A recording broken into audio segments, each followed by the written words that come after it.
Herkese salamlar, mən Tamela. Bu günləri sizlərlə tepsi qaynağın sirlərini bölüşəcəm. Videonun ikinci hissəsinə xoş gəlmisiniz. Kislatalı primer vurub qurutduqdan sonra sulu bir bazadan istifadə edirəm. Runelin China Rosa gelini istifadə edəcəyim üçün ya Runelin öz bazasını istifadə etməyi tərcih edirəm və yaxud da Coty'nin bazasını istifadə etməyi tərcih edirəm. 60 saniyə lampada quruduruq. Daha sonra isə geli tətbiq edirəm.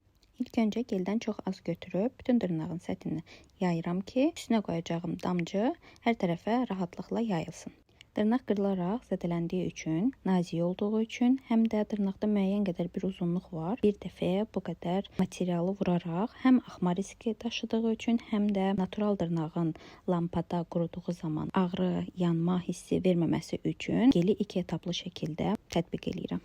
Birinci biraz gel vurub, hər tərəfinə yayıb, apexi yaradıb, onu lampada 60 saniyə quruduram. Daha sonra yenidən nazik qat gellə dırnağın hər tərəfini isladıb, topuş qat gelini tətbiq eləyib, kənarlarını düzəldib, apexini yaradıb, lampada 60 saniyə quruduram. Quruduqdan sonra yapışqan qatını təmizləyib, sadəcə kənarlarını pilkalayacağım. O da dırnağı daha incə göstərmək üçün. Müştərinin sadəcə bir dırnağı qırıldığı üçün digər dırnaqlarını korreksiya edəcək deyə burada arkalı formadan istifadə eləməmişik.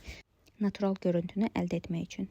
Kənarlarını və biraz da ucunu pilkaladıqdan sonra heç ortasına dəymirəm. Gördüyünüz kimi ortasında sadəcə matlaşdırmaq məqsədi ilə bafla keçirəm. Daha sonra aparat manikürün qalan hissəsinə keçirəm. Mənim əlimə öyrəşdiyi üçün daha iri bir diametrli frezadan istifadə edirəm. Şar adlanır bu freza. Əgər ki siz təzə başlayırsınızsa aparat maniküra, o zaman daha kiçik diametrə sahib olan şar və yaxud da barabandan istifadə edə bilərsiniz. Aparat manikürdən sonra mütləq lifovka və yaxud da polirovka eləmək lazımdır. Mən prosedurun ortasında elədiyim üçün yaş salfetkadan istifadə edirəm. Amma əgər siz prosedurun sonunda polirovka və yaxud da şlifovka eləyəcəksinizsə, o zaman yağla və yaxud da kremlə də eləyə bilərsiniz. Bu zaman həmçinin dəriyə işıltı da vermiş olacaqsınız.